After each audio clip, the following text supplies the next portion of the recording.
this kind of connection between radio and the listener is just because of the human touch. If your avatar turned up today, we wouldn't have had quite the same conversation. Yeah, you have a conversation with AI. That's right. Talking about AI.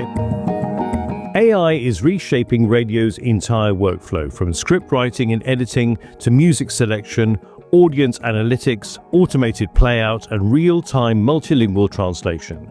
In February, we celebrated World Radio Day. This year's theme reminded us that AI is a tool, not a voice. Even as AI becomes more deeply embedded in broadcasting, the human role, at least for the moment, remains indispensable, especially when it comes to trust, safety, spectrum integrity, and crisis response. Welcome back to another episode of ITU Tech Monthly, a snapshot go-to podcast focusing on the latest insights and innovations in the world of technology. Brought to you by ITU, the United Nations Agency for Digital Technologies. I'm your host, Max Jacobson Gonzalez, and joining us to unpack this transformative shift in broadcast radio is Thiago Aguiar Soares, who is Senior Radiocommunication Engineer at the ITU Radiocommunication Bureau, where work is underway to understand the implications of AI for spectrum management, broadcast standards, and global interoperability. Welcome to the podcast, Thiago. Thank you very much, Max. It's a pleasure. Now, as I mentioned in my introduction, AI is present across nearly every step of radio station workflows, from content production all the way to distribution and delivery. I wanted to ask you, what do you think are the most significant ways that AI is already reshaping day-to-day radio production and operations? Yes, that's true. AI is in everything, and radio, for example, it's like AI is like a assistant that never sleeps. I always say that because we can do things when everyone is sleeping 24/7/7, and we could do things that was not possible in the past.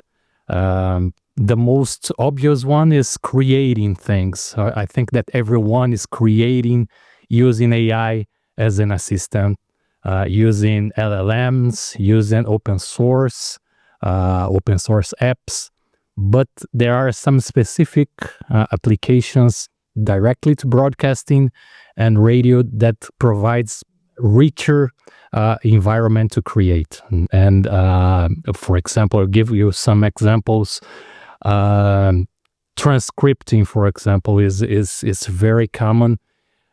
Our conversation here, we could have a AI listening, transcripting, and automatically generating social media spots in the Instagram, for example. Sure. It could be done automatically today. For example, music scheduling, for example, is the AI can understand the behavior of the listeners, create playlists, considering the mood, considering the style of the station, but of course there are some limitations. But in the future, it would be very easy to do that. So you're talking about doing away with DJs, doing away with people transcribing. Yeah, but I will say in the future that we need the human touch. Okay, but I mean, I know that for example, in one of the applications that I use to listen to music, I've got my own virtual DJ who will say, "Hey Max, here's one that you haven't heard before." You know, that kind of thing.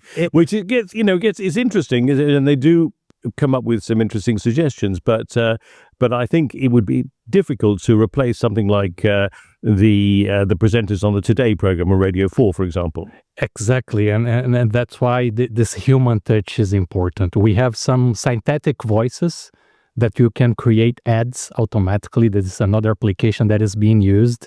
You don't even know that is a AI that created that ad. But it's quite challenging. For example, this is a very interesting application. We could do in radio 2 channels, one with the language that you are speaking, and another one with the max voice. Yes. Speaking Portuguese, my language, for example. Without aids, I don't speak. Exactly. So this is quite interesting because you can reach different audiences. Sure. All of this in real time. it is possible to do it in real time today. Of course, you need a background, you need a backhand, a very strong backhand. But in the future, I think that it will be easier and easier. So here, for example, in Geneva, that you have a lot of different communities that speaks different languages. Multilingual is very important. Yes, of course, absolutely, and couldn't agree with you more on that. Despite, the benefits that we're talking about here and the examples that you've given us, I think that you agree that AI requires strong governance to protect audience data and maintain trustworthy broadcasting practices. Perhaps we could talk a little bit about C2PA. Now, the Coalition for Content Provenance and Authenticity, or C2PA, I understand is providing something called content credentials, which I understand ensures that digital content complies with certain standards. Perhaps we could talk a little bit about that. I think you're explaining everything, but this is the main objective, is to have a content that you trust on it. For example, it's like a watermark. You have the content, and you know that content was created by that broadcaster, for example, that day, and you have that digital watermark that everyone could download and see that. But it's also good for found content as well. Yes, because I understand BBC using it. BBC is one of the greatest members, the steering committee, that it also includes Meta, Google, Microsoft. So in this age of deep faking, and it's very important to know where the content is coming from. And for example, in the example that we had before, that you are speaking Portuguese in a different channel, that content could have the C2PA saying that Max agreed to have his voice synthesized and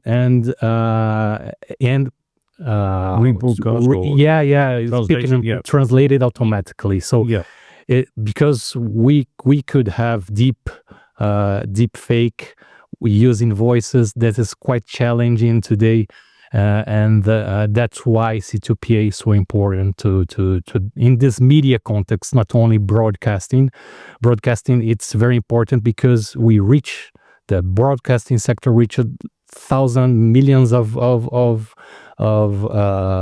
people. So it's important to have trust information and content delivered by the broadcasting. Okay, let's talk a little bit about the infrastructure, about the methods that the radio is reaching all these millions of people.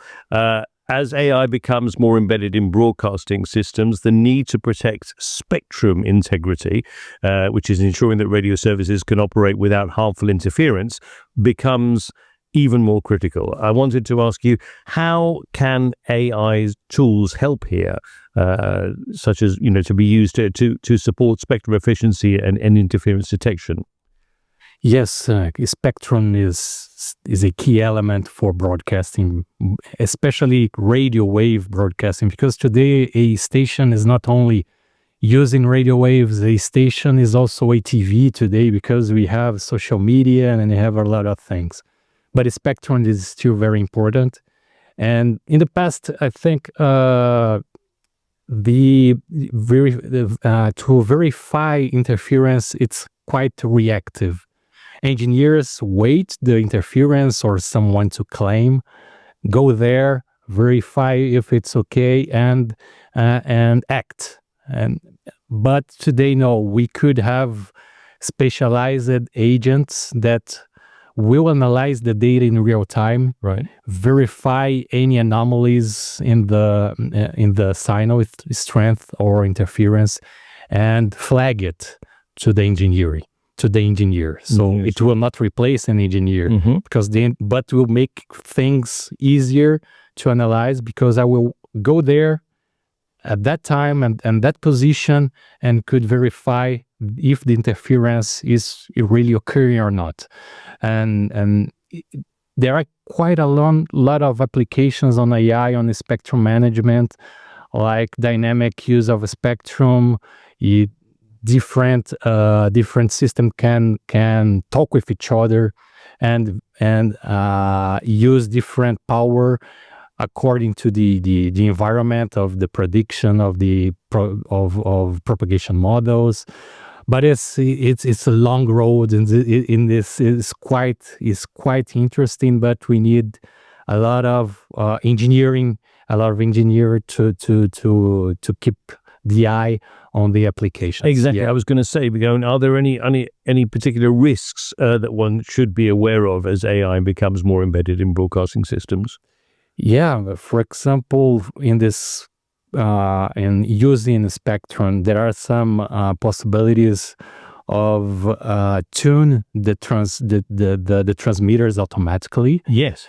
But imagine if we have some wrong evaluation of the AI and we have to power lift, and we could interfere and not avoid interference.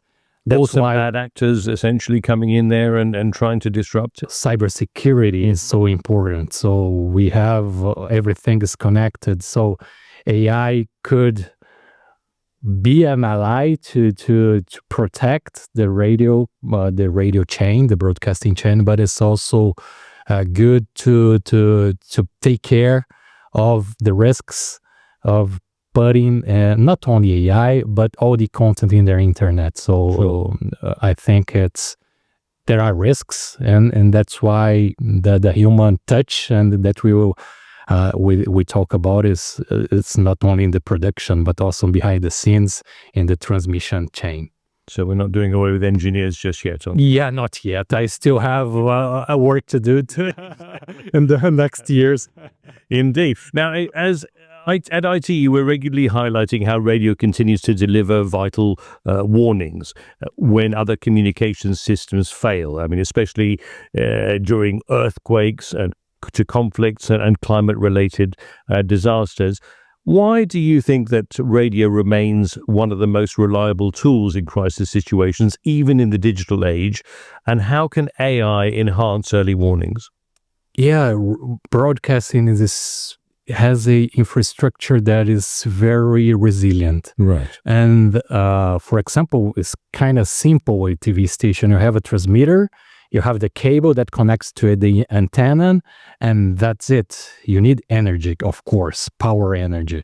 But we don't need broadcasting. Don't need internet, for example, and that's why when you have such of disasters, the first infrastructures that will have a big problem is the mobile network. Sure. Of course, the alert of the mobile network is very, very efficient. You can receive alerts and try to and be aware of the disaster. But for example, after a disaster happens and that the mobile network is down, broadcasting is very important to alert people and to verify what they have to do.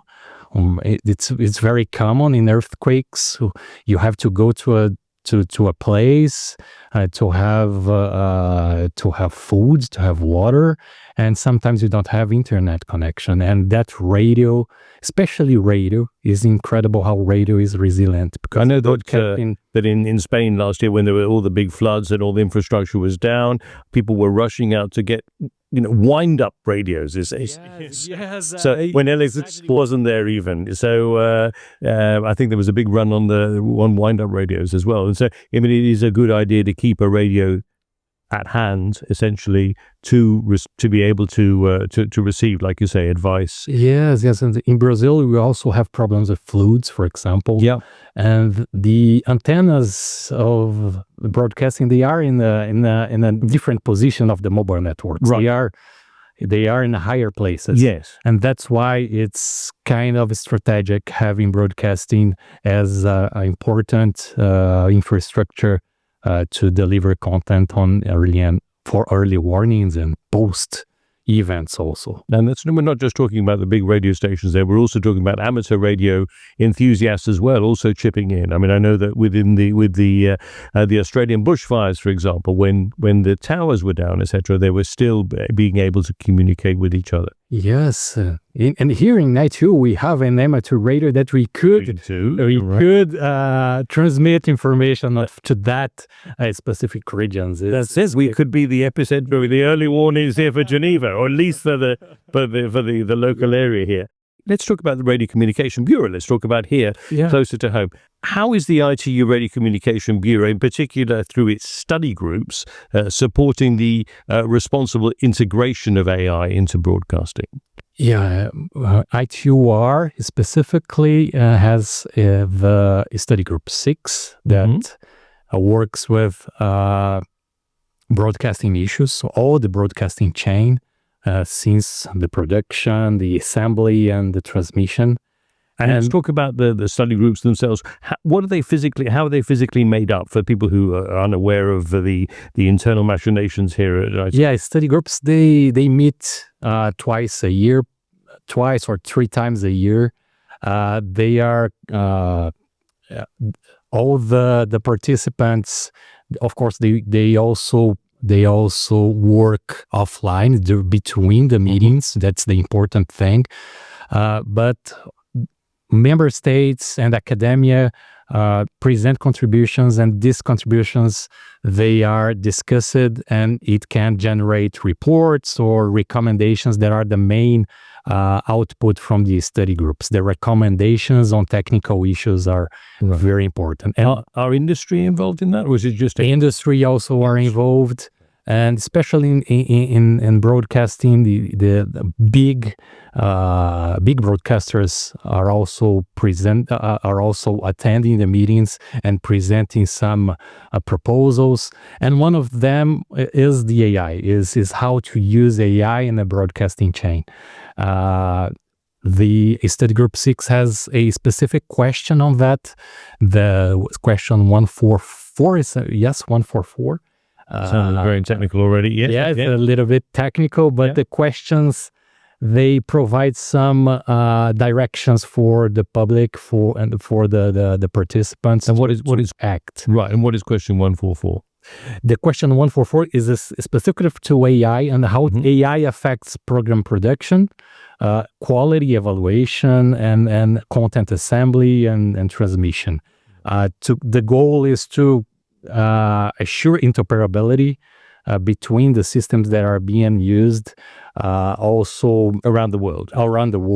Global harmonization is important.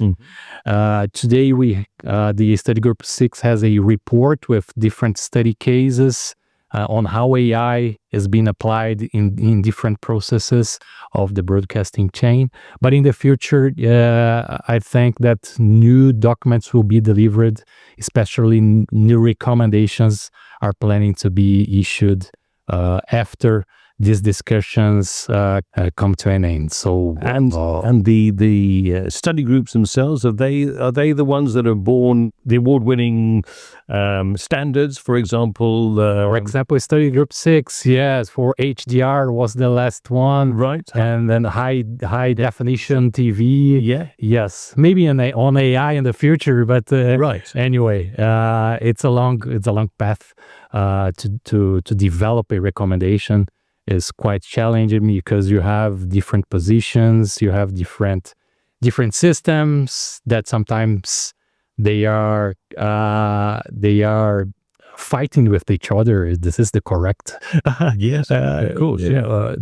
So I think quite challenging for the global population. They don't really know what's behind all the hard work that's behind getting a standard out there that is globally accepted and that is globally used, such as MPEG-4, H.264, H.265, those kind of things. And I think that it's quite heavy work that goes on behind the scenes, essentially, as we say. Yes, and from the ITU perspective, it's quite challenging. The ITU study group department, that I'm from the broadcasting division, but I work with them and follow the discussions now, and it's quite challenging, and it's a lot of work. I'm sure. Are there any new recommendations or standards that are expected to emerge soon? Yes, but not on AI. No. And the next meeting will be on March. Right. March and second half of March. There are quite a number of recommendations being discussed, new ones, and also editing the existing ones. That is quite challenging also, but not for AI this time. Not for AI, I understand. Yeah. But of course, next year it'll be the World Radiocommunication Conference. So we have a goal. The study group 6 have a goal to deliver a lot of things on 2027. right. And AI is is one of the themes. It's got to be on the shopping list, absolutely. Yeah. Finally, the 13th of February was World Radio Day, which is celebrated each year to honor radio's unique power to inform, connect, and accompany people everywhere. This year's theme was, as I mentioned in my introduction, AI is a tool, not a voice. I want to ask you, how do we maintain audience trust in the age of AI? We've touched upon it a little bit here, but perhaps we could just come back on this one. Yes, this is quite challenging, and trust, I think, depends on transparency. You have to know that content was created by AI app. People have to have confidence on AI. And it's quite challenging because there are quite a number of studies that we are confident. We go to the LLMs asking a question and we trust on that response. Right.